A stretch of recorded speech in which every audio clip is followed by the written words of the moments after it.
शन्नो मित्रः शं वरुणः शन्नो भवत्वर्यमा शन्न इन्द्रो बृहस्पतिः शन्नो विष्णुरुक्रमः नमो ब्रह्मणे नमस्ते वायो त्वमेव प्रत्यक्षं ब्रह्मासि त्वमेव प्रत्यक्षं ब्रह्म वदिष्यामि ऋतं वदिष्यामि सत्यं वदिष्यामि तन्मामवतु तद्वक्तारमवतु अवतु माम् अवतु वक्तारम्। ॐ शान्ति शान्ति शान्तिः। ॐ सहना भवतु सहनौ भुनक्तु सह वीर्यङ्करवावहै तेजस्विनावधीतमस्तु मा विद्विषावहै। ॐ शान्ति शान्ति शान्तिः।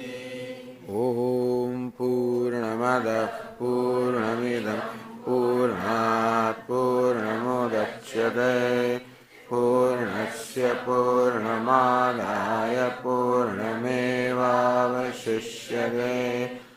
ॐ शान्ति शान्ति शान्तिः। श्रुतिस्मृतिपुराणानाम् आलयं करुणालयं नमामि भगवत्पादं शङ्करं लोकशङ्करं शङ्करं शङ्कराचार्यं केशवं बादरायणं सूत्रभाष्यकृतौ वन्दे भगवन्तौ पुनः पुनः। ईश्वरो गुरुरात्मेति मूर्तिभेदविभागिने व्योमवद्व्याप्तदेहाय दक्षिणामूर्तये नमः। श्रीहरिं परमानन्दम् उपदेष्टारमीश्वरम् व्यापकं सर्वलोकानां कारणं तं नमाम्यहम्। अपरोक्षानुभूतिर्वै प्रोच्यते मोक्षसिद्धये सद्भिरेव प्रयत्नेन वीक्षणीया मुहुर्मुहुः।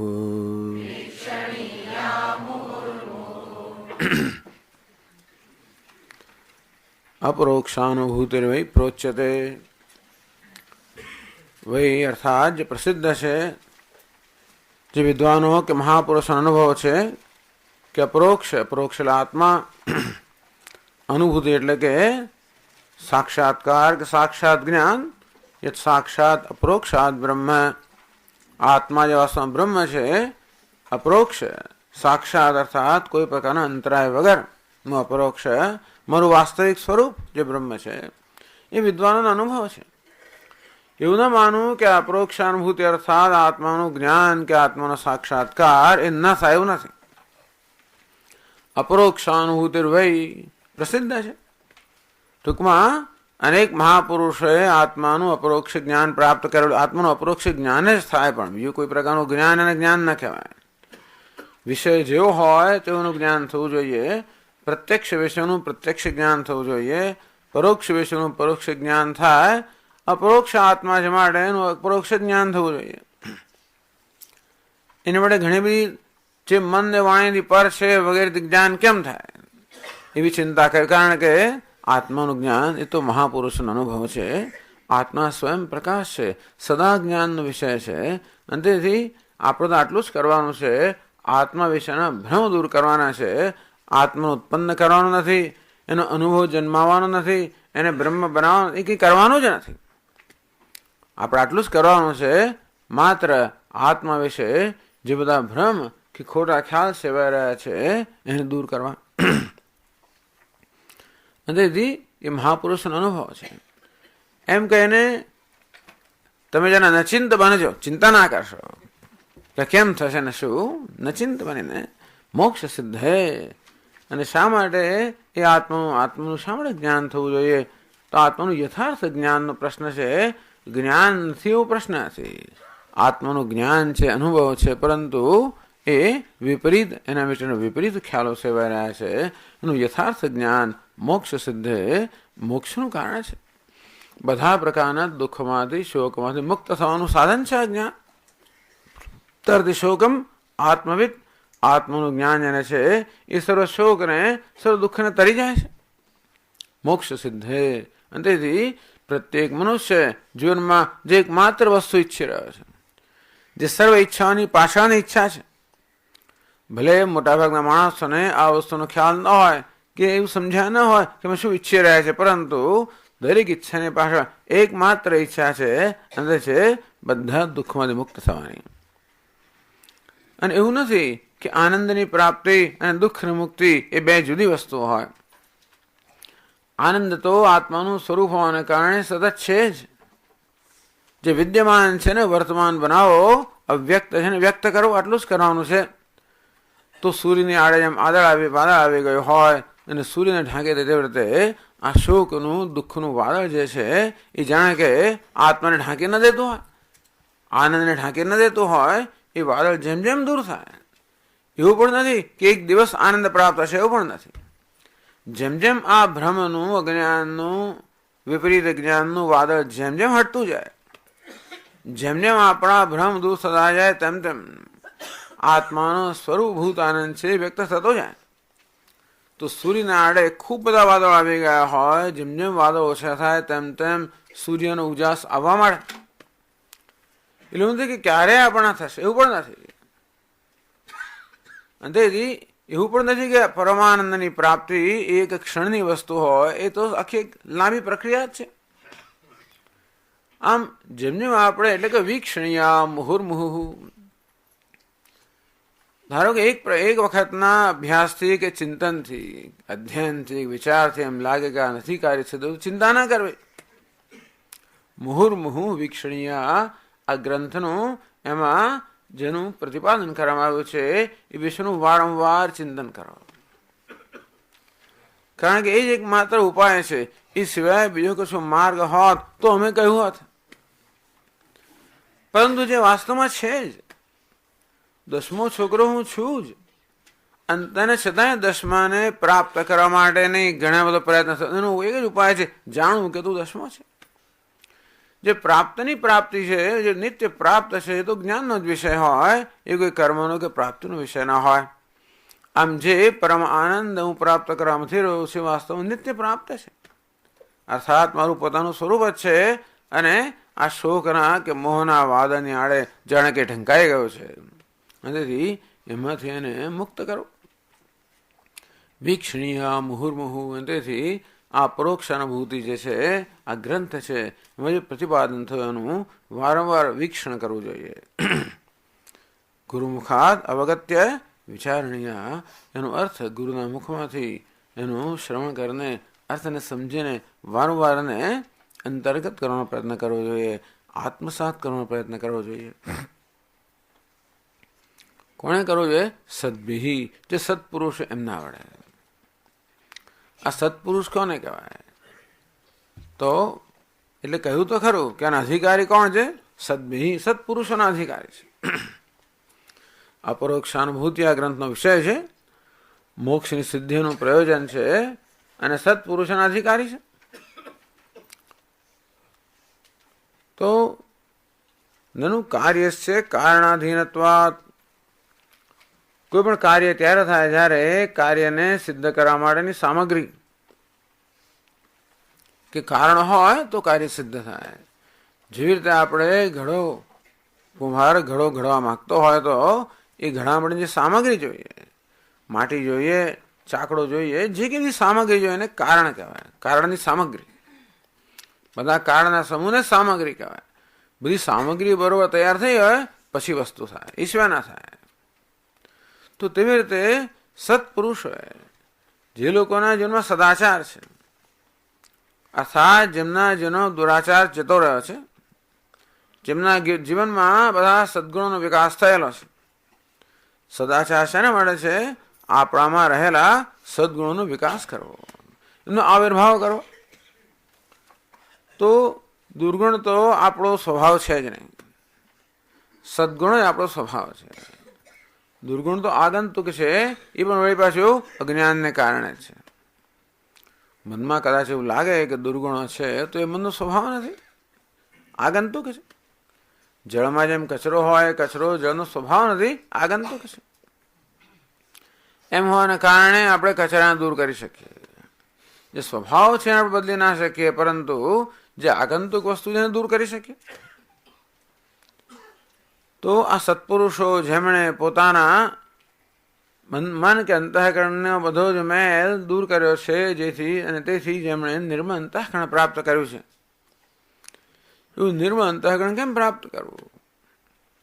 આપ કહો છો કે જે સત્પુરુષો હોય એમણે આ ગ્રંથનું વારંવાર નિરીક્ષણ કરવું જોઈએ, વારંવાર વીક્ષણ કરવું જોઈએ, એનું વારંવાર ચિંતન કરવું જોઈએ. એ પ્રકારની એવા સત્પુરુષ કેમ થવું? કાર્યસ્ય કારણાધીનત્વાત. બધા જો કારણ હોય તો જ કાર્ય સિદ્ધ થાય, જો બીજ હોય તો જ અંકુર હોઈ શકે, એની તો ના હોઈ શકે. તો તેવી રીતે આ ગ્રંથના અધિકારી સત્પુરુષ બનવા માટે શું કરવું જોઈએ, જેથી અમે ગ્રંથના અધિકારી બનીએ? તો એના ઉત્તરમાં ત્રીજો શ્લોક કહે છે, સ્વવર્ણાશ્રમ ધર્મેણ તપસા હરિતોષણાદ સાધનમ ચ ભવેત પુંસામ વૈરાગ્યાદિ ચતુષ્ટયમ.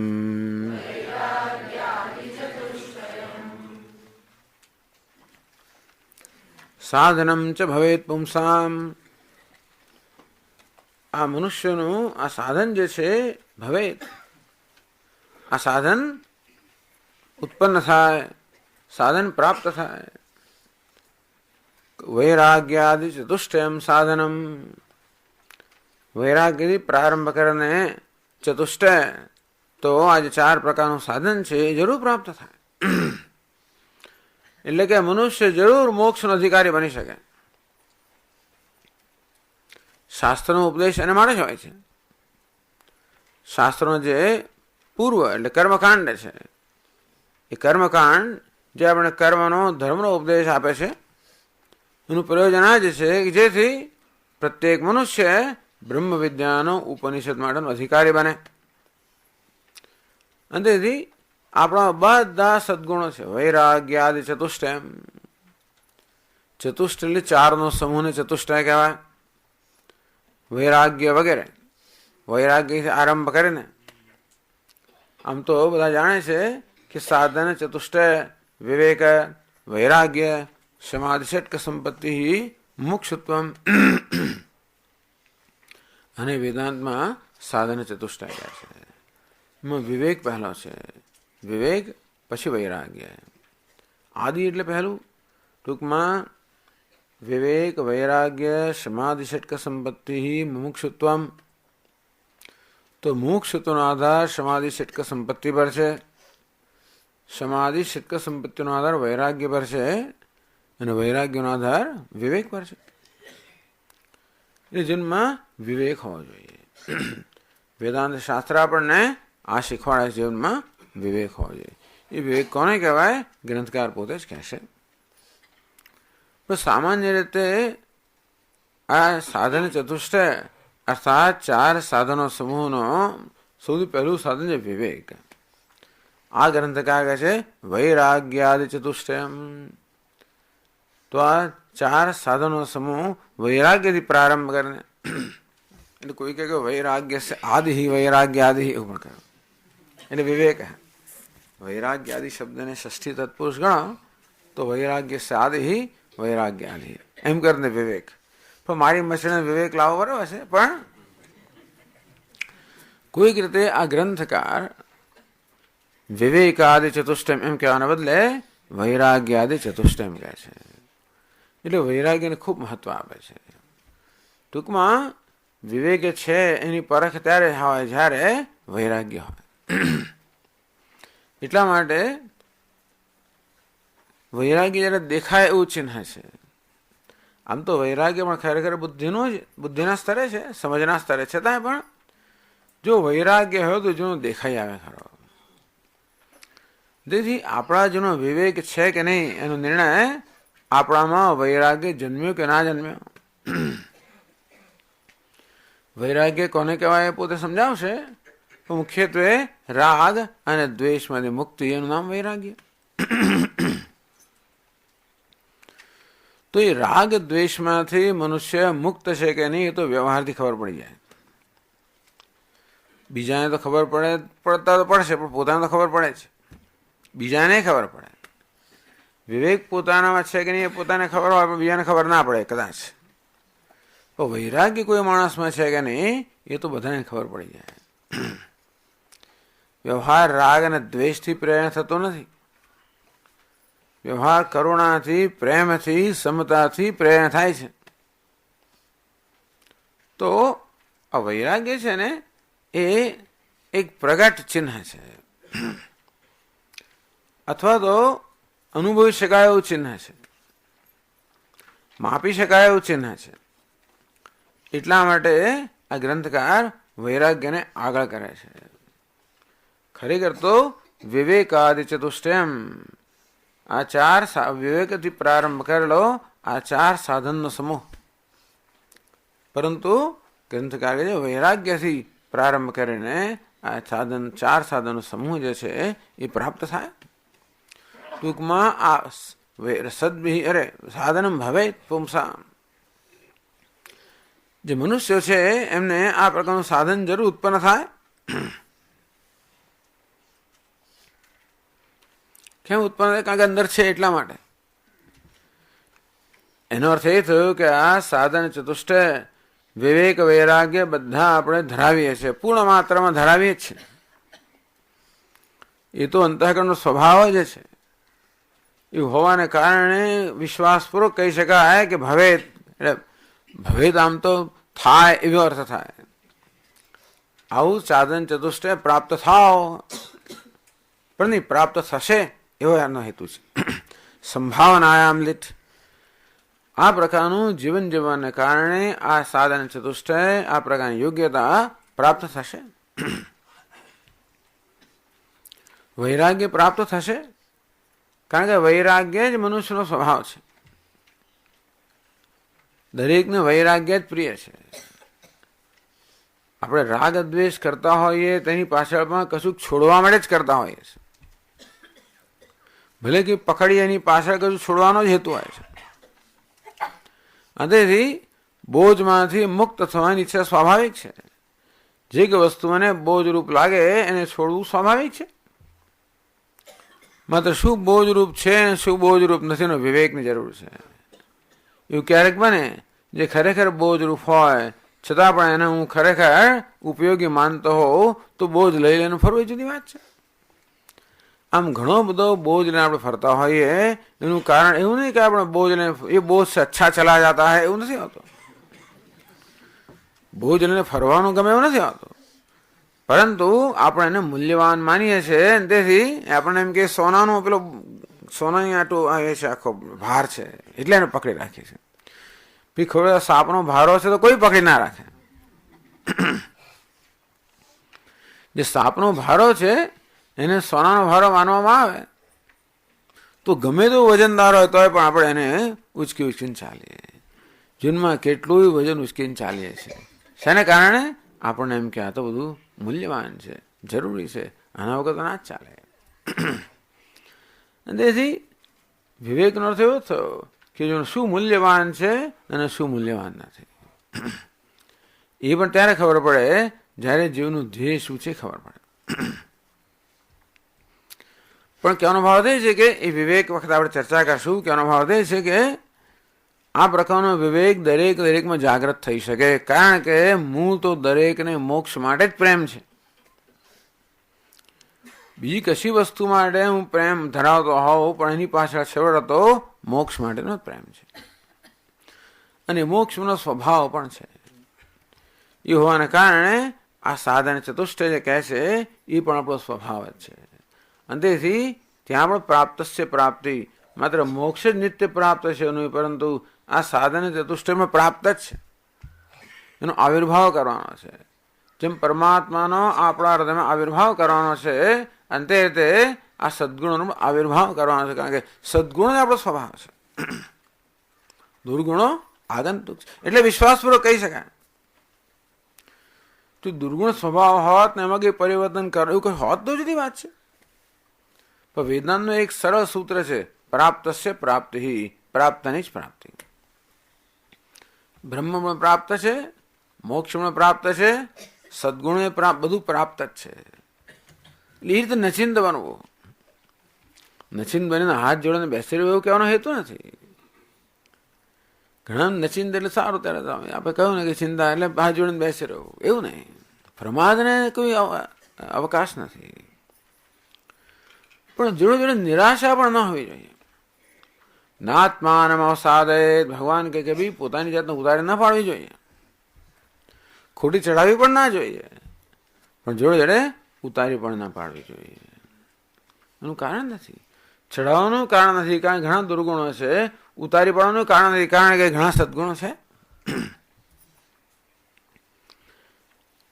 તો પુંસામ ભવેત, મનુષ્યને જરૂર આ સાધન ચતુષ્ટય પ્રાપ્ત થાય કે થશે. શું કરવાથી? સ્વવર્ણાશ્રમ ધર્મેણ તપસા હરિતોષણા. બસ આટલું કરવાની જરૂર છે. સ્વવર્ણાશ્રમ ધર્મેણ, પોતાના વર્ણ અને આશ્રમને અનુરૂપ ધર્મનું કર્તવ્યનું પાલન કરવું. આ તો બધા ટ્રેડિશનલ મહાત્માઓ છે ને. એટલે વર્ણાશ્રમ ધર્મ, દરેક મનુષ્યનું ધર્મ કે એનું કર્તવ્ય નક્કી થાય વર્ણ અને આશ્રમને અનુલક્ષીને. મનુષ્ય કયા વર્ણનો છે, બ્રાહ્મણ છે, ક્ષત્રિય છે, વૈશ્ય છે, શૂદ્ર છે, એના આધારે શાસ્ત્ર આપણને કર્તવ્યનો બોધ આપે કે શું તારે માટે કરવા યોગ્ય છે, શું કરવાથી તું ઉપયોગી થશે. હું તો કર્તવ્યની પાછળ હેતુ ખરો કે દરેક મનુષ્ય ઉપયોગી થવું જોઈએ, દરેક મનુષ્ય કંઈક સેવા કરવી જોઈએ. દુનિયાની સેવા ન કરે તો કંઈ નહીં, નજીકમાં નજીક છે એની તો સેવા કર દો. માતૃદેવો ભવ, પિતૃદેવો ભવ, આચાર્ય દેવો ભવ, અતિથિ દેવો ભવ. ચલો, જેમનો મહાન ઉપકાર તારા પર છે એ લોકોને તો સેવાથી શરૂ કર. માતૃદેવો ભવ, માતાનો મહાન ઉપકાર છે માટે એને દેવ રૂપે ગણીને પૂજ. પિતાનો મહાન ઉપકાર છે એમને પણ દેવ ગણીને પૂજા કર. આચાર્ય દેવો ભવ, આચાર્યનો પણ મહાન ઉપકાર છે. આમ એક જણાએ શરીર આપ્યું, કોઈ જ્ઞાન આપ્યું, એટલે જેમનો ઉપકાર બહુ સ્પષ્ટ છે એમની તો સેવા કરો. આમ તો આખી દુનિયાની સેવા કરવી જોઈએ, પણ શરૂઆત કરીએ આપણે નજીકથી. પેલા કે ચેરિટી બિગિન્સ એટ હોમ, એવું કે અંગ્રેજીમાં. દાનનો તમે ઉપદેશ કરતા હો દુનિયામાં તો તમે શરૂ કરો. દાન માટે, ફંડ ફાળવા માટે મોટી આપણે એ કરી જાહેરાતો, પણ શરૂઆત આપણાથી ઘણા એ લોકો એવું કરતા હોય છે. જ્યારે ફંડ માટેની જાહેરાત કરે ને, ફાળો ઉઘરાવવા માટે, કે હું આ કરું, ચલો મારી શરૂઆત કરો. એ પણ એક કુશળ વસ્તુ છે. આપણા અમેરિકાના આશ્રમની અંદર અમે મંદિરમાં આરતી થાય એટલે પછી પેલી પ્લેટ હોય ને અંદર પછી આરતીને બધાને આપે, એટલે સ્વાભાવિક કંઈક મૂકવાનું હોય. અમારે એક ટ્રસ્ટી એ જ આરતી બધાને મળે, પહેલાં એ અંદરથી મૂકે એના ખિસ્સામાંથી, એટલે ખબર પડે કે શું કરવાનું, આરતી લેતી વખતે શું કરવાનું.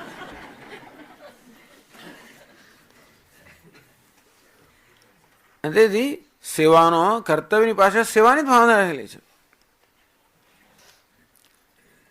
સ્વવર્ણાશ્રમ ધર્મેણ કોણ કઈ સેવા માટે ની લાયકાત કે યોગ્યતા ધરાવે છે એ વર્ણ આશ્રમ પછી નક્કી થાય. બીજો કઈ હેતુ નથી એની પાસે. માણસ સારામાં સારું કરી શકતો હોય એ પ્રકારનું કર્તવ્ય કાર્ય સોંપે તો એ દીપી ઉઠે. અને તો વર્ણ એટલે કે કયા પ્રકારની માનસિક સ્થિતિ હું ધરાવું છું, સાત્વિક છે, રજોગુણી છે, તમોગુણી છે, કયા પ્રકારનું મિશ્રણ છે, તેથી કયા પ્રકારનો મારો સ્વભાવ છે. એટલે વર્ણ એટલે સ્વભાવ પરથી નક્કી થાય. આશ્રમ એટલે જીવનના કયા તબક્કામાં છું.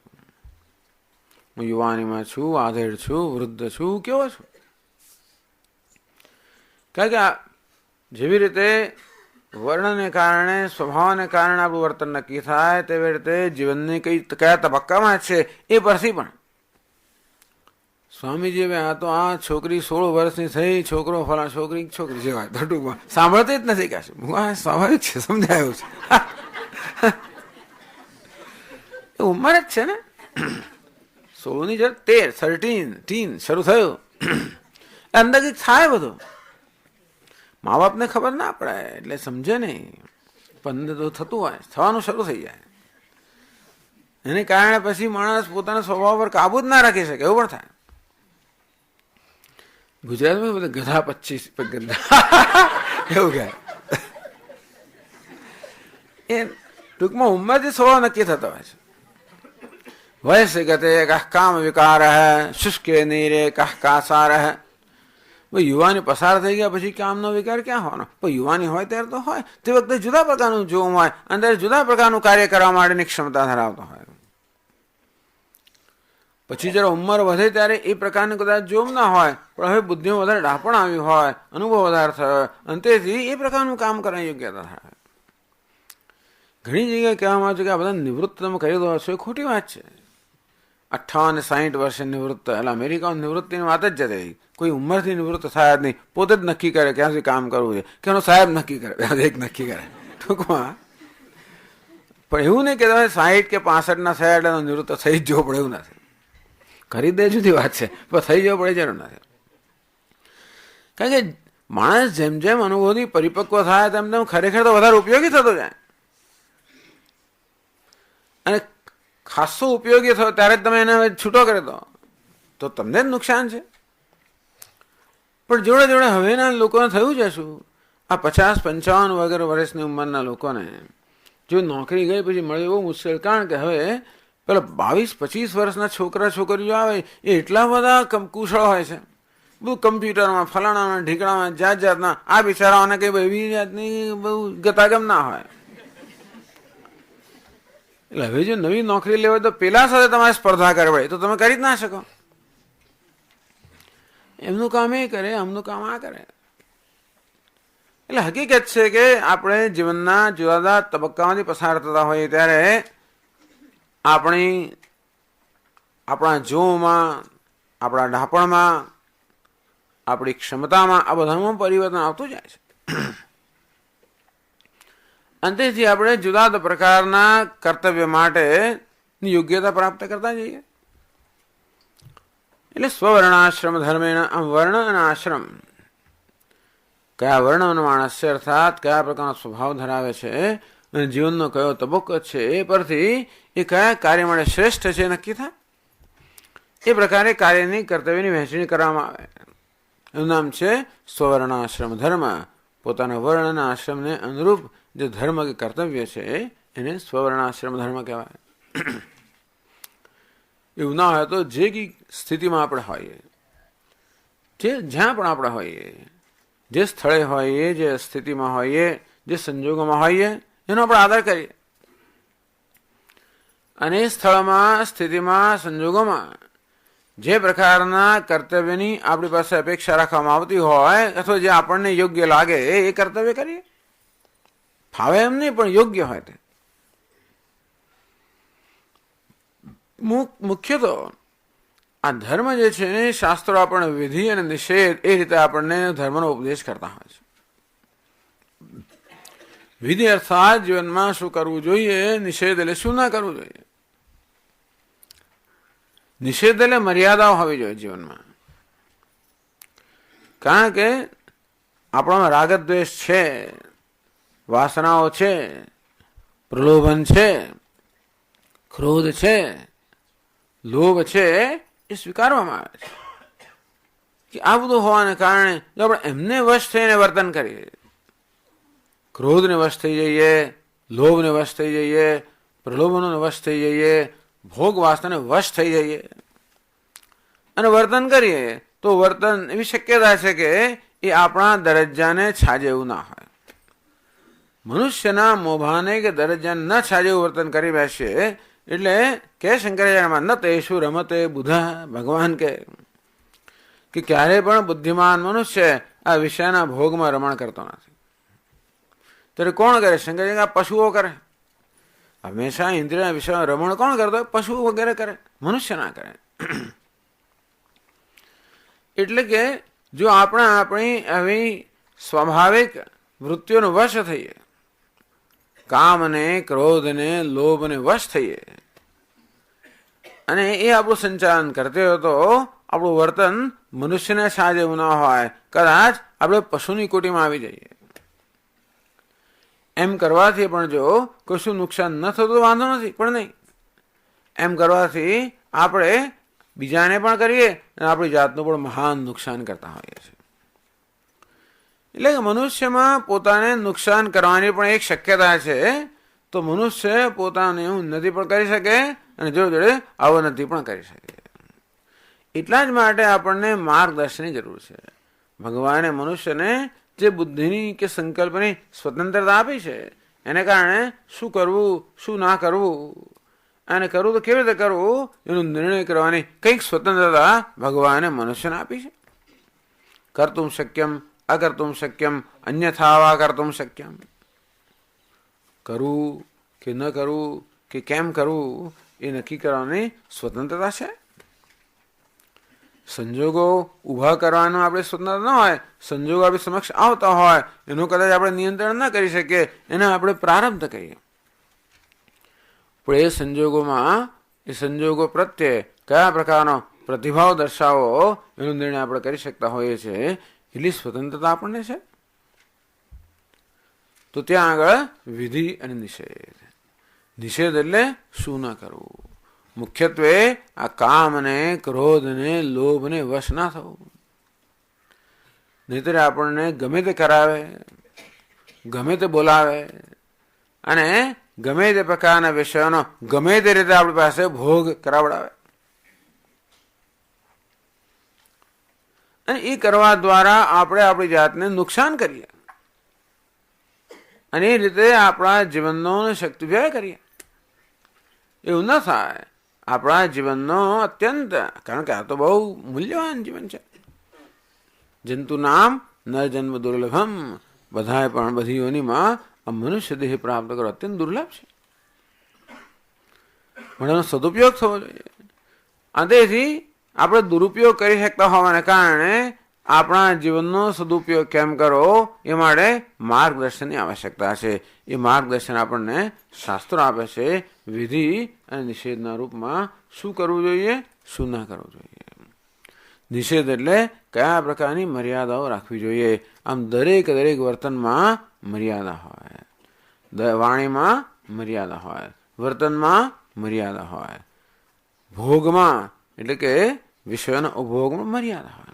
એમ નથી કહેતા બોલવું, એમ નથી કહેતા મર્યાદા. કામ ન કરવું નથી કહેતા મર્યાદા. જીવનના વિષયનો ભોગ ન માણવા નથી કહેતા મર્યાદા. અને શું કરવું જોઈએ, શું ના કરવું જોઈએ, શું કરવું જોઈએ જીવનમાં. એટલે આપણા જે દુર્ગુણો છે એને વશ ના થવું જોઈએ અને સાથે સાથે આપણા સદગુણો છે એનો પ્રયત્નપૂર્વક આવિર્ભાવ કરવો જોઈએ. શું કરવું જોઈએ? આપણામાં સદગુણો રહેલા છે. આપણામાં દયા છે, કરુણા છે, ઉદારતા છે. એ સદગુણો છે એનો કેમ વિકાસ કરવો, એનો આવિર્ભાવ કેમ કરવો, એનો જે વિધિ. ટૂંકમાં એ પ્રકારનું કર્મ કરવું જોઈએ જેથી કર્મ દ્વારા આપણામાં રહેલા સદગુણો જે છે એનો આવિર્ભાવ થાય, એનું આવાહન થાય.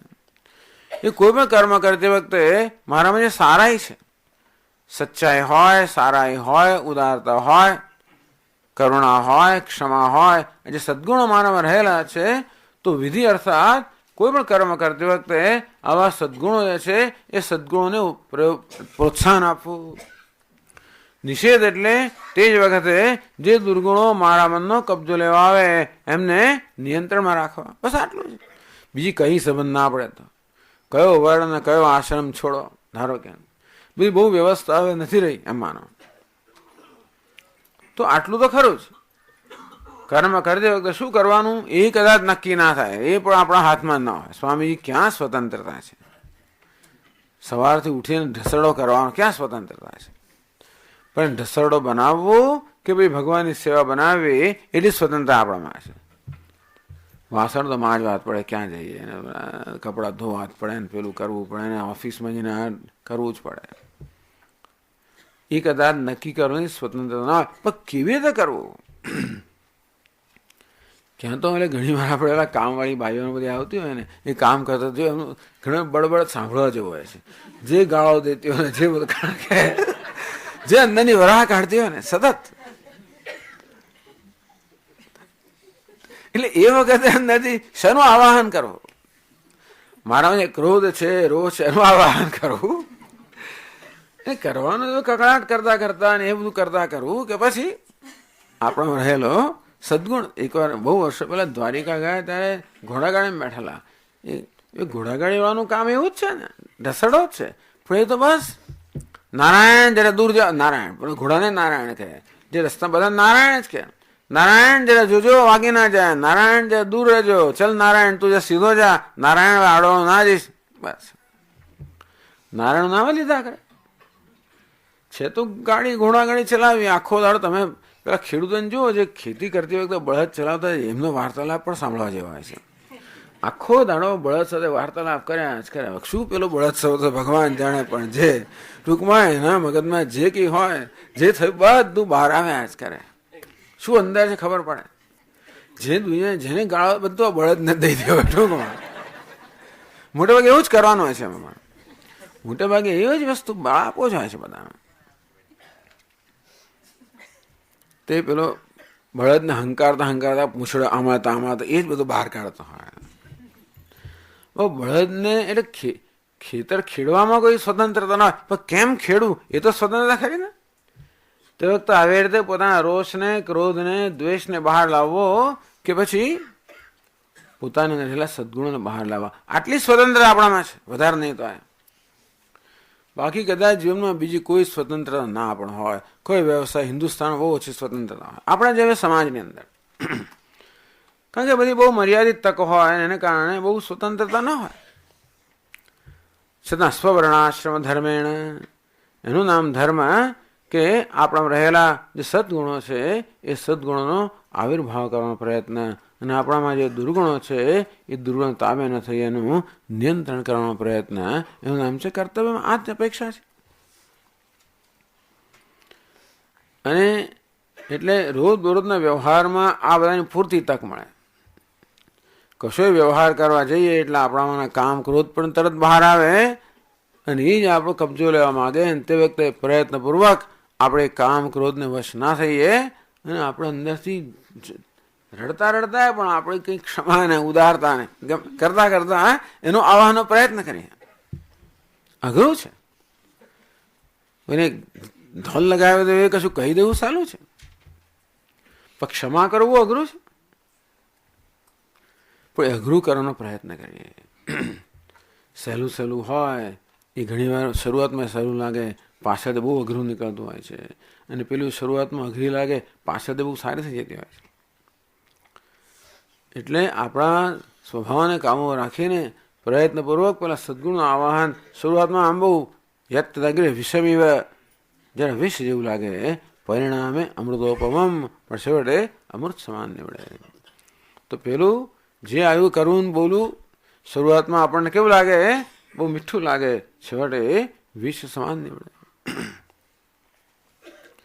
સ્વવર્ણાશ્રમ ધર્મેણ, તે રીતે પોતાના વર્ણ અને આશ્રમને અનુરૂપ જે કર્તવ્ય છે એ કર્તવ્યને રાગ અને દ્વેષ વગર કરવું.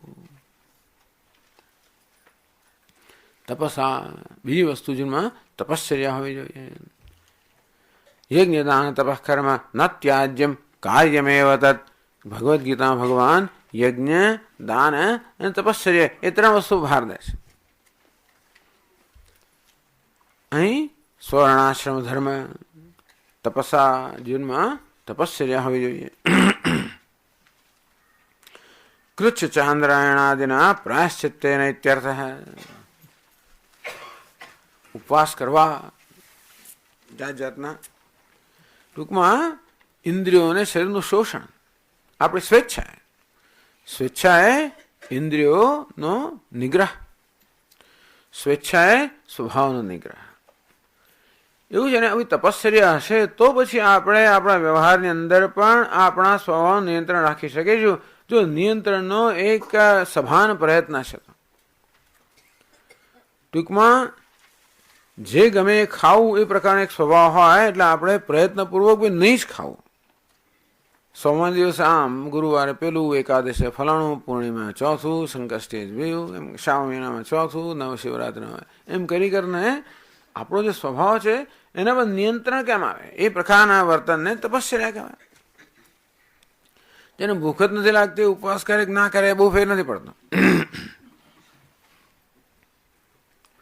ભૂખ લાગતી હોય અને ખાવાની આમ અંદરથી વિજાતનો એક આવેગ જન્મતો હોય ત્યારે પછી એને તપશ્ચર્યા કહેવાય. એ પ્રકારના આંતરિક આવેગોને નિયંત્રણમાં રાખવા.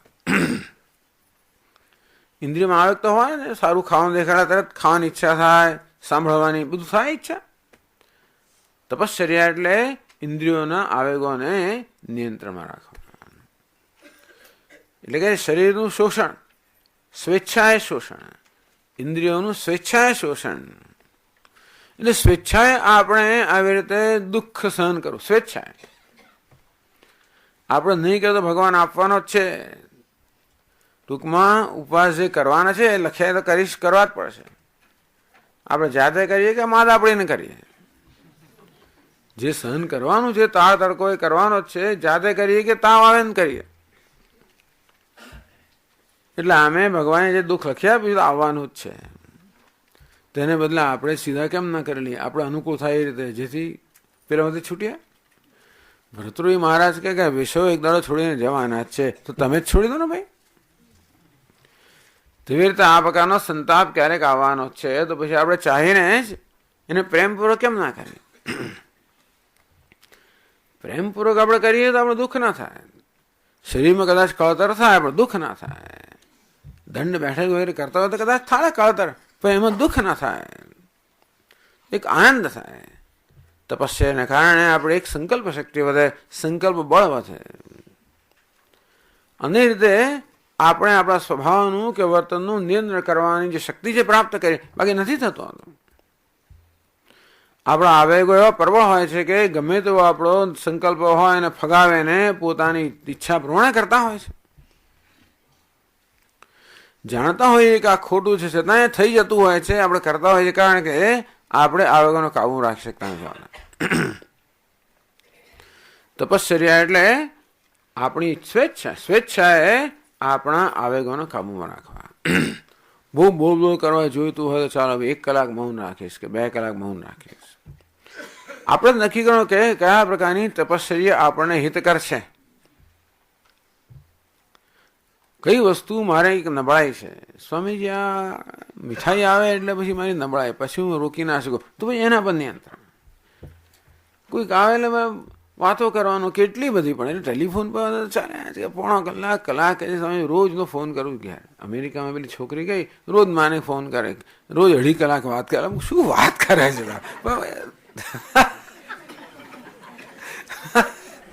તો વર્ષે 2.5 કલાક વાત કરી મુશ્કેલ પડતી છે આપણને.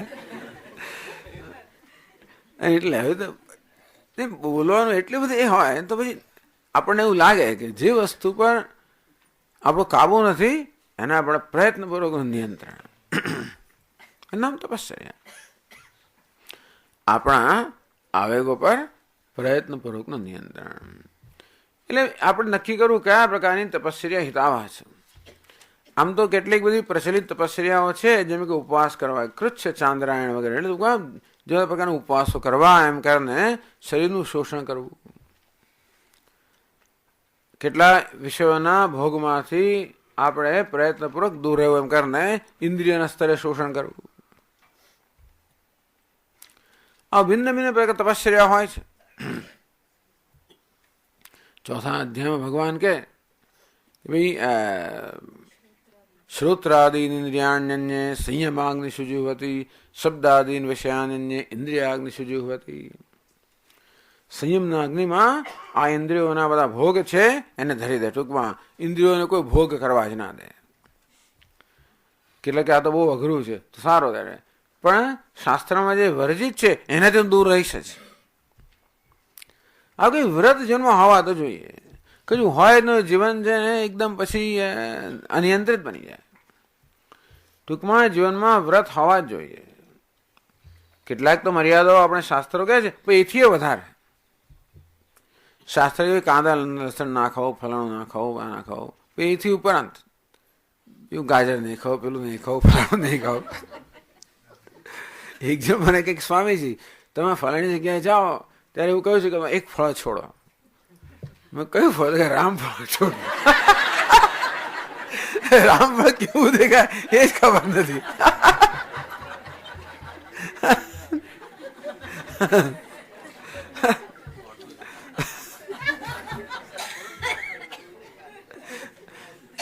પેલું કે કારલા છોડ્યા વગેરે એવું ને, પણ કઈક જે આપણે પકડ્યું હોય ને છોડવાનું, પકડ્યું તો એને છોડવાનો પ્રશ્ન જ નહીં ને.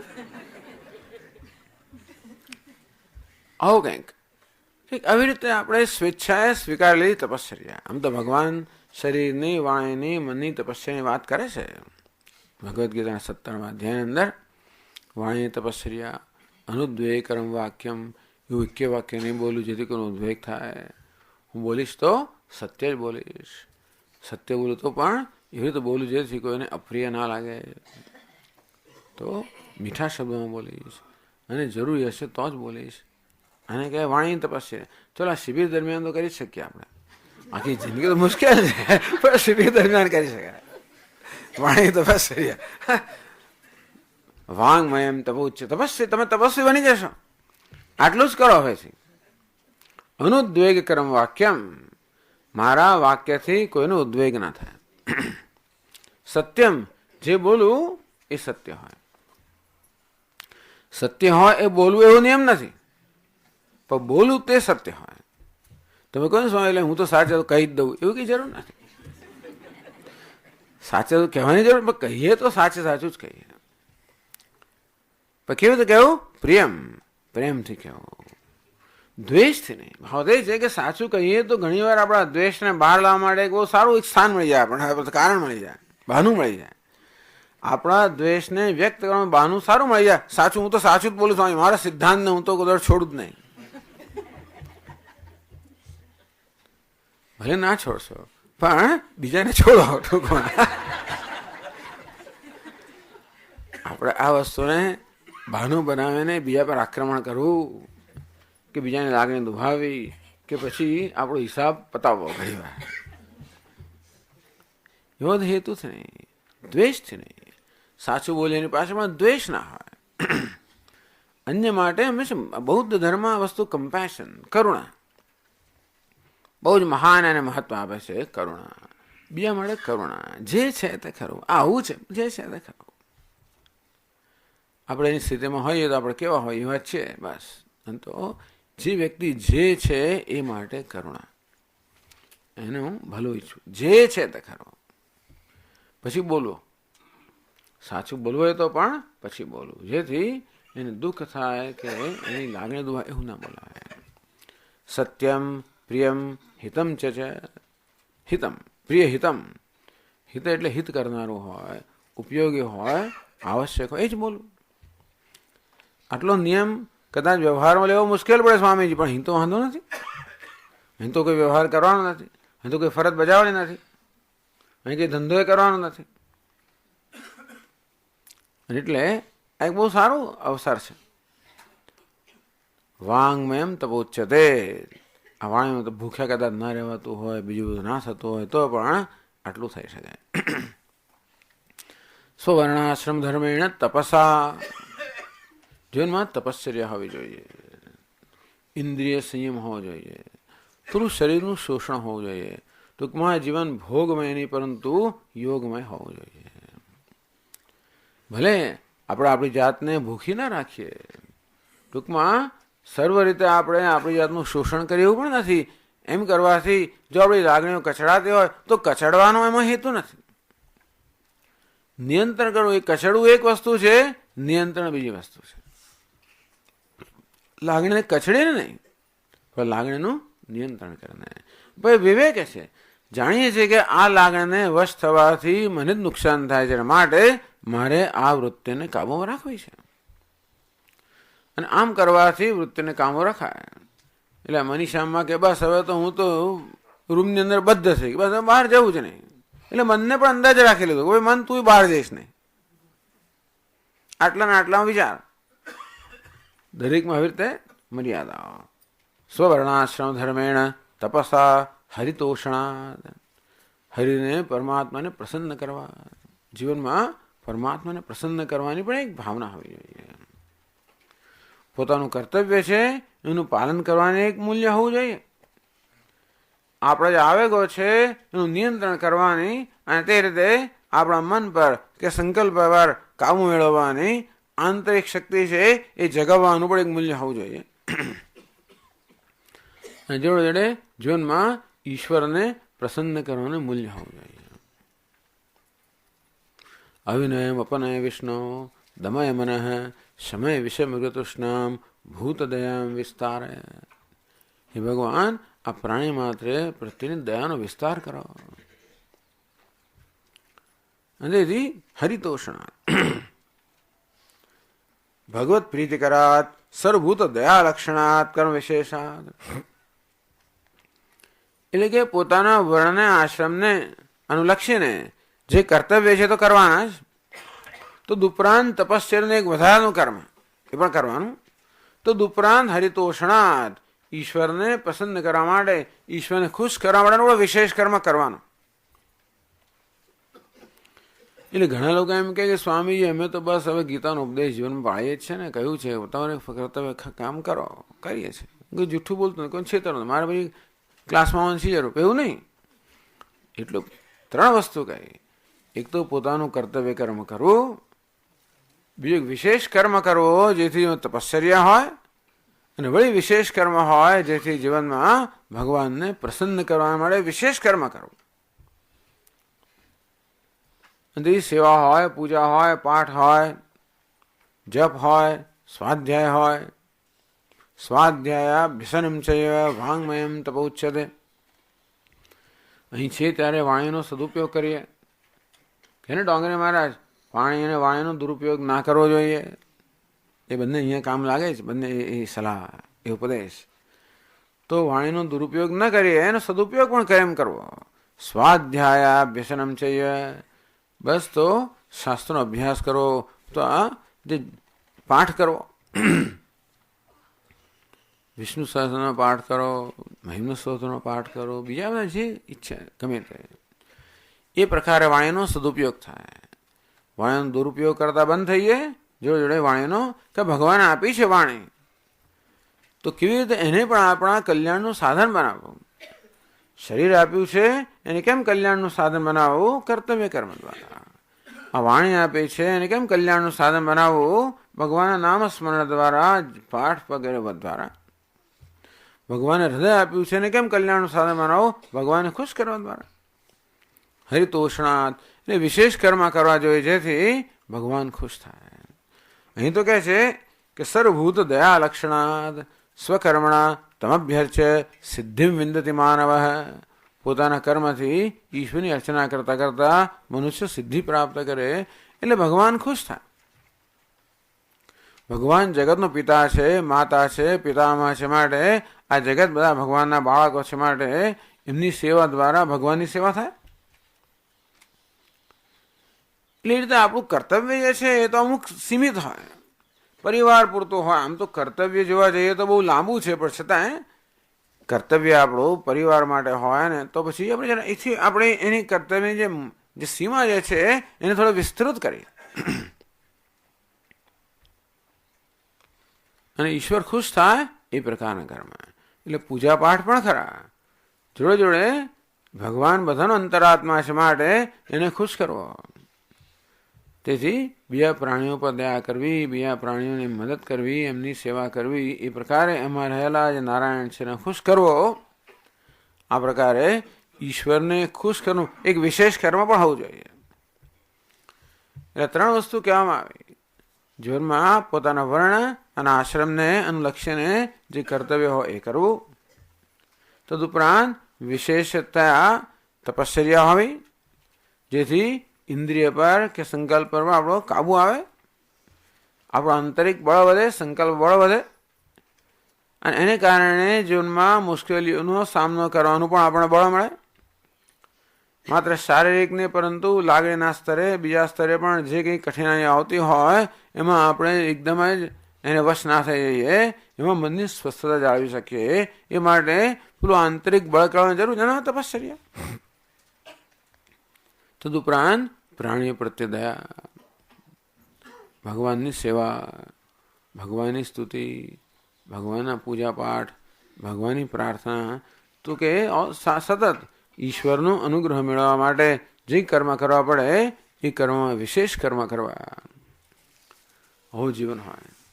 તો સાધનમ ચ ભવેત પુંસામ વૈરાગ્યાદિ ચતુષ્ટયમ, તો જરૂર જે વૈરાગ્ય વગેરે સાધન ચતુષ્ટય છે જે મનુષ્યને મુમુક્ષ બનાવે છે એનો જરૂર ઉદ્ભવ થશે.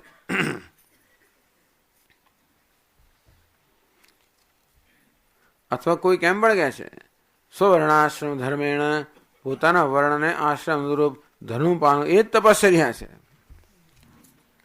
બાકી ફરજ બજાવી એમાં તપશ્ચર્યા આવી જ ગઈ, મોડી તપશ્ચર્યા છે.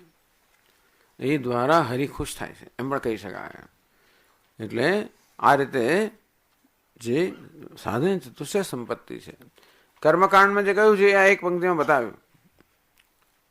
એટલે કહ્યું એમણે અર્થાત પૂર્વકાંડ ઉત્તરકાંડયો સાધ્ય સાધન ભાવ સંબંધસ્ય દર્શિતો ભવતી.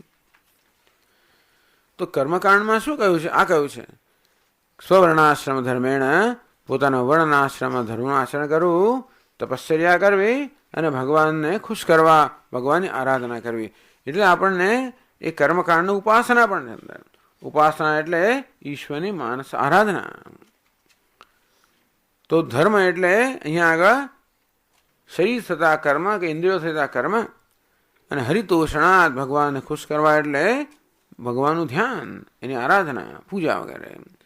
અને દરેક સ્તરે, શરીરના સ્તરે, વાણીના સ્તરે અને મનના સ્તરે આપણું જીવન ઈશ્વર સાથે ધીમે ધીમે એક તાલમાં આવતું જાય, એક સૂરમાં આવતું જાય.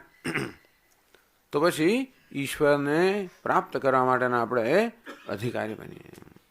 ટૂંકમાં ભક્તિનો પ્રકાર છે, ભક્તિનું વર્ણન છે. આ રીતે જીવનમાં જો ભગવાનની ભક્તિ હોય તો પછી ભગવાનને જાણવાની કે પ્રાપ્ત કરવાની યોગ્યતા મેળવીએ.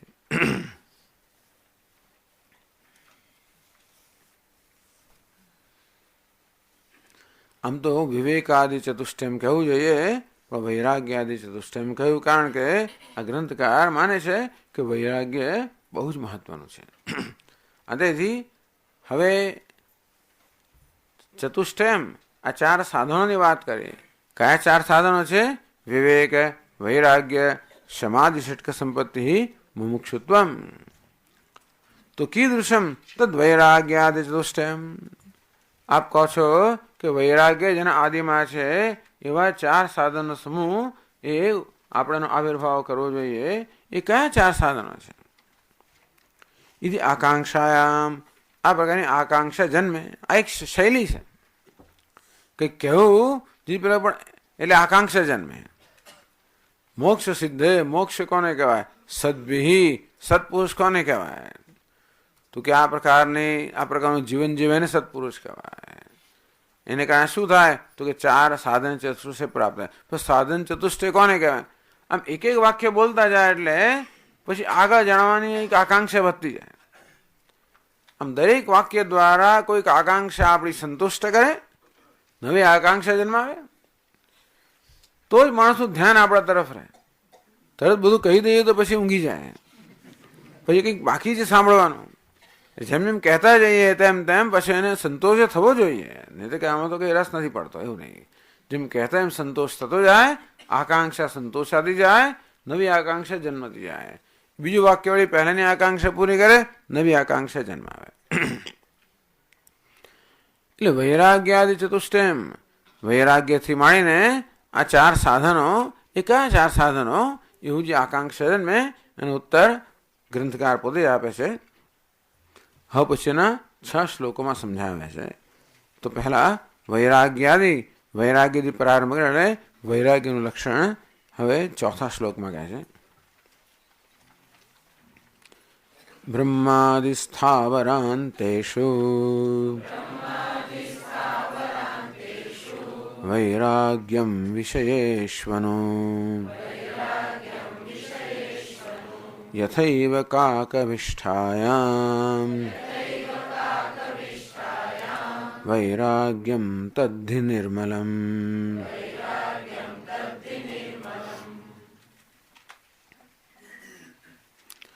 બ્રહ્માદિ સ્થાવરાંતેષુ વિષયેષુ વૈરાગ્યમ અનુ.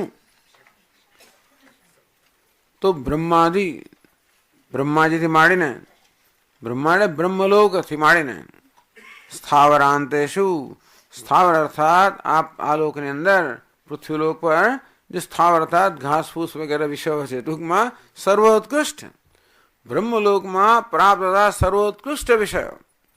અહીં તો કોઈને ખબર નથી બ્રહ્મલોકમાં શું પ્રાપ્ત થાય, પણ જે જમાનામાં ગ્રંથ લખાયેલો ત્યારે લોકો એને પરિચિત હતા. જે લોકો વેદનું અધ્યયન કરતા હોય એ લોકોને ખબર હોય તો વેદની અંદર આવા બધા પૃથ્વી ઉપરાંત બીજા લોકમાં પણ કેવું છે એનું વર્ણન આવતું હોય. સ્વર્ગ કેવું એનું વર્ણન આવતું હોય. સ્વર્ગથી પર ચડિયાતા લોક છે.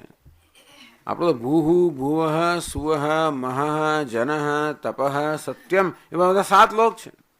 આપણે તો પહેલા લોકમાં ભૂલોકમાં જ છે. આપણે એનાથી આગળ ભુવરલોક, સ્વરલોક, મહ, જન, તપ, સત્યલોક, એને બ્રહ્મલોક પણ કહેવાય. એટલે કે એ પ્રત્યેક ચડિયાતા લોકમાં જે સુખ છે એનું તારતમ્ય, સુખની માત્રા વધતી જાય. તો ભૂરલોકમાંથી ભૂરલોકમાં જઈએ, પિતૃલોકમાં જઈએ તો ત્યાં સુખની માત્રા અનેક ગણી હોય પૃથ્વી કરતા. ત્યાંથી સ્વર્ગલોકમાં જઈએ તો પિતૃલોક કરતા પણ અનેક ગણી સુખની માત્રા ત્યાં હોય. એમ જેમ જેમ આગળના લોકમાં જઈએ તેમ તેમ માત્રા સુખની વધતી જ જાય. જેમ તૈત્રીય ઉપનિષદ કહે કે 100 ગુણતા જ જઈએ, 100 ગુણતા જ જઈએ. મનુષ્યને ભગવાને બધું જ આપ્યું હોય અને કેટલો સુખી થાય એને સુખનું એક એકમ ગણીએ, એને 100 ગુણીએ તો એક મનુષ્ય ગંધર્વનું એક સુખ થાય. એને 100 ગુણીએ તો દેવ ગંધર્વનું એક સુખનું એકમ થાય. એને 100 ગુણીએ તો વળી પાછા પિતૃલોક, એને 100 ગુણીએ આજાનલોક, એને 100 ગુણીએ કર્મ દેવતા, એને 100 ગુણીએ દેવતા, એને 100 ગુણીએ ઇન્દ્ર, એમ કરતા કરતા એને 100 ગુણીએ તો બૃહસ્પતિ, એને 100 ગુણીએ તો પ્રજાપતિ, એને 100 ગુણીએ તો બ્રહ્માજી. એ બ્રહ્મલોક બ્રહ્માદિ. હવે અત્યારે આપણે તો આ ઇડલી ઢોસાના એમાંથી જ આપણે મુક્ત ના થતા હોઈએ. હવે જમવાનું શું છે, નાસ્તો શું છે, ફલાણું શું છે, તો જાણો ચાલો પછી અંદર ડબ્બામાં શું છે, પેલામાં શું છે, થેલીમાં શું છે, ચોટીવાલામાં શું છે વગેરે. આ તો માત્ર પૃથ્વીલોક ના, આ તો માત્ર ભોગ છે. વિચાર કરવા એને કેટલાય ગુણો, ત્યારે એ બ્રહ્મલોક ના. એ તો સારું છે આપણે જાણતા જ નથી. જાણતો હોત તો આપણે આપણું મન એમાં વિચરણ કર્યા જ કરતો હોત. બ્રહ્માદિ સ્થાવરાંતેષુ, ટૂંકમાં બ્રહ્મલોકની અંદર જે સર્વોત્કૃષ્ટ ભોગ પ્રાપ્ત થાય તે આપણો દેહ પણ કેવો દિવ્ય દેહ હોય, ઇન્દ્રિયો પણ દિવ્ય ભોગની એવી ક્ષમતા હોય, ત્યાં વિષયો પણ દિવ્ય બધા હોય. આવું બધું નહીં, આ ભૂસું ને ચવાણું એવું બધું નહીં, દિવ્ય વસ્તુ હોય ત્યાં આગળ.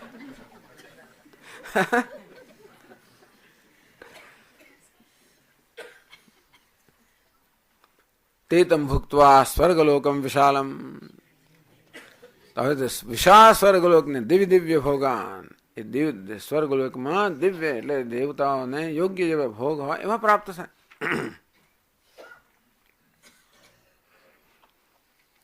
તે શરીર પણ દિવ્ય હોય, ઇન્દ્રિયો પણ દિવ્ય હોય, પદાર્થો પણ દિવ્ય હોય, અને દિવ્ય ભોગ એટલે ટૂંકમાં જે સુખની માત્રા આપણે જાણીએ છીએ અનેક ઘણું સુખ.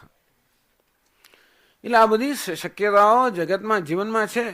ભગવાને આ જગતની રચના કરી છે, એમાં પૃથ્વીલોક એક માત્ર નથી પણ અનેક બધા લોક છે જ્યાં અનેક બધા સુખ વગેરેની જે ખૂબ બધી સંભાવનાઓ ભગવાને ઉત્પન્ન કરેલી છે. અને આપણે એ પ્રકારના કર્મ ઉપાસના કરીએ તો લોકને પ્રાપ્ત કરી પણ શકીએ. એટલે કેટલાય લોકો જે મોક્ષમાં ના માનતા હોય એ લોકો તો આમાં જ અનુભવમાં જ માનતા હોય. અનુભવ હોય જ અનુભવ માનનાર લોકો હંમેશા એ વસ્તુની પાછળ જાય. આ પ્રાપ્ત છે, પ્રાપ્તિ પ્રાપ્તિ નહીં, અનુભવ હોના ચાહીએ. આરાધના કરો, ઉપાસના કરો, એ પણ કરી શકાય. એને કારણે એવી દિવ્ય વસ્તુઓ પ્રાપ્ત થાય. તો એમાં આપણું મન ચડી જાય છે. બ્રહ્માદિ સ્થાવરાંતેષુ વિષયેષુ, એ અર્થાત એ બધા વિષયો જે છે એ બધાનું મનમાં વિશ્લેષણ થાય. કર્મજન્યત્વ અનિત્યત્વ લક્ષીકૃત્ય. ટૂંકમાં બધા જે ભોગ છે, જે કે સુખ પ્રાપ્ત થાય એ મર્યાદિત છે. એ પ્રકારનો દ્રઢ નિશ્ચય આપણા મનમાં જન્મવો જોઈએ. એની પહેલા વિવેક જન્મવો જોઈએ. એટલે વિવેક પહેલા હોવો જોઈએ. જીવનમાં વિવેક હોય તો જ વૈરાગ્ય હોઈ શકે. વિવેક હોય વૈરાગ્ય ના હોય. આપણા જીવનમાં અત્યારે જેટલો વૈરાગ્ય છે પણ વિવેકનું જ કારણ છે. જેમ જેમ ઉંમર વધતી ગઈ તેમ તેમ જાણતા ગયા કે કઈ કઈ વસ્તુઓ આ શરીર નુકસાન કરનારી છે.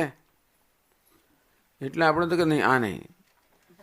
આથી 10 વર્ષ પહેલા જે આપણે ઝાપડતા હોત અત્યારે નથી ખાતા. કેમ? કારણ કે નહીં ભાઈ, આમાં કોલેસ્ટ્રોલ છે કે આ ના જોઈએ, આનાથી પેલું થાય, ખુજલી આમાંથી ઉધરસ થાય, પેલું થાય, પેટમાં દુખે. ટૂંકમાં અનુભવ થઈ ગયા એટલે વૈરાગ્ય વિવેક જન્મ્યા.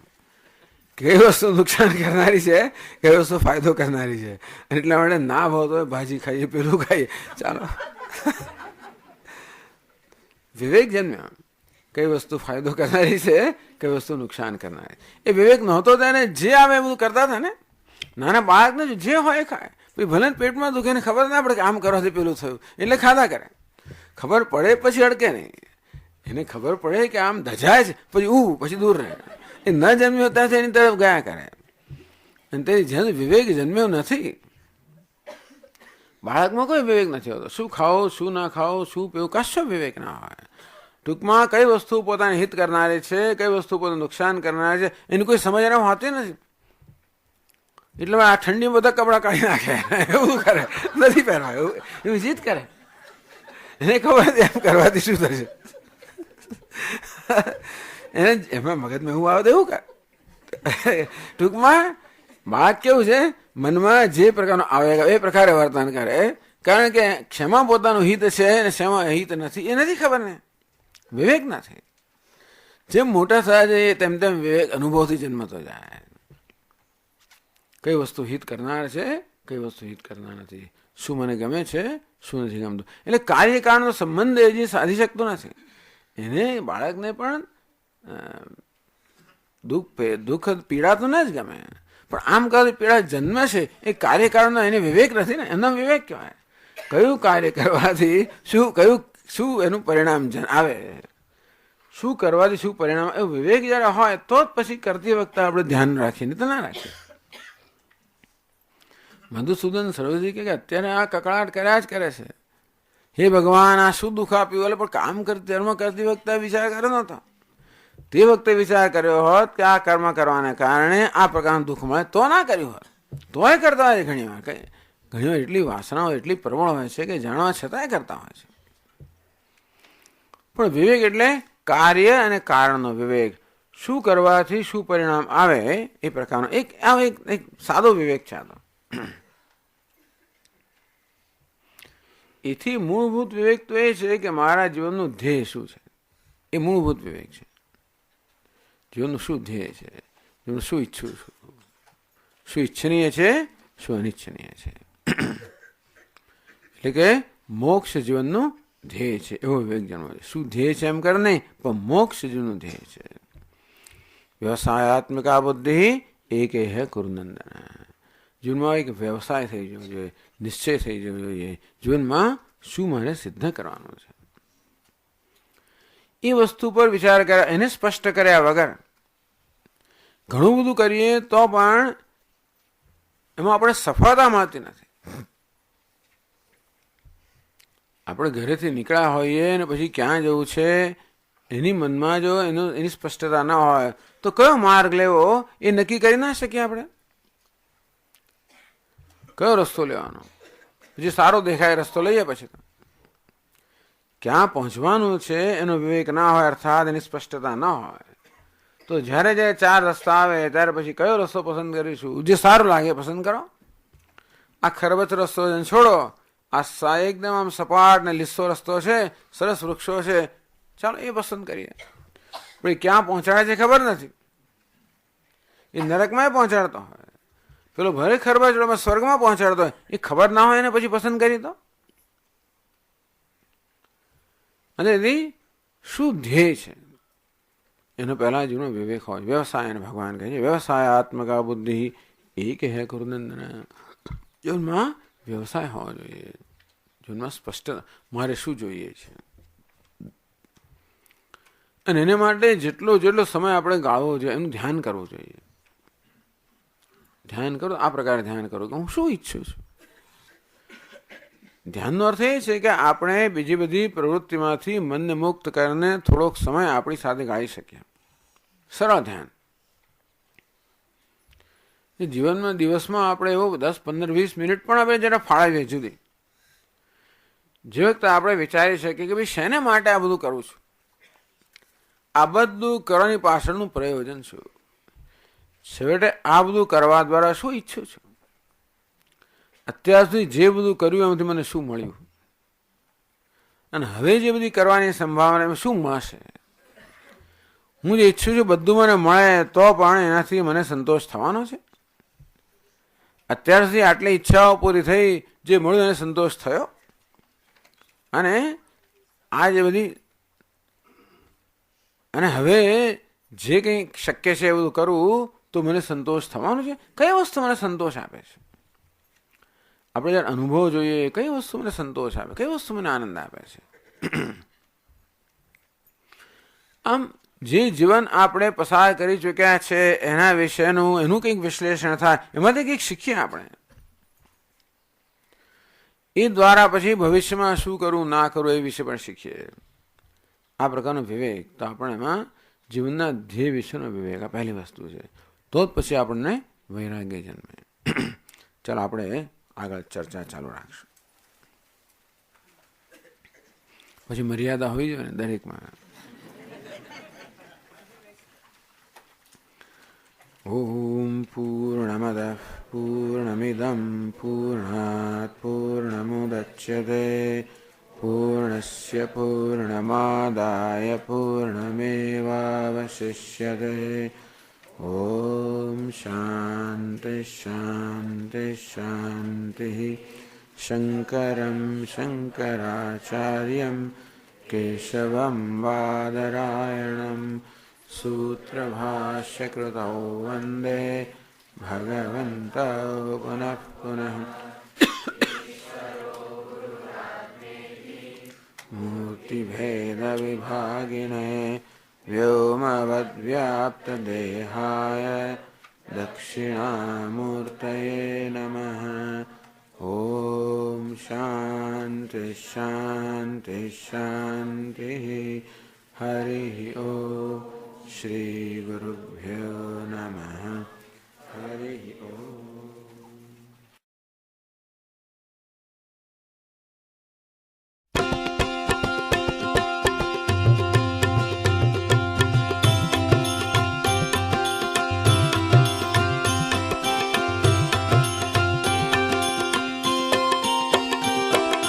શિવ શંભો હર હર શંભો. શિવ શંભો હર હર શંભો. શિવ શંભો હર હર શંભો.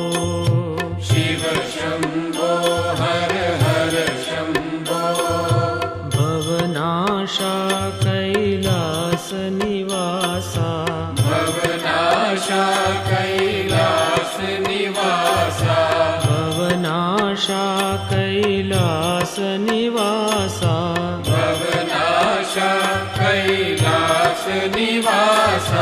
शिव शम्भो हर हर शम्भो शिव शम्भो हर हर शम्भो पार्वतीपते हर पशुपते पार्वतीपते हर पशुपते पार्वतीपते हर पशुपते पार्वतीपते हर पशुपते गंगाधरा शिव गौरीपते हर गंगाधरा शिव गौरीपते हर गंगाधरा शिव गौरीपते हर गंगाधरा शिव गौरीपते शिव शम्भो हर हर शम्भो शिव शम्भो हर हर शम्भो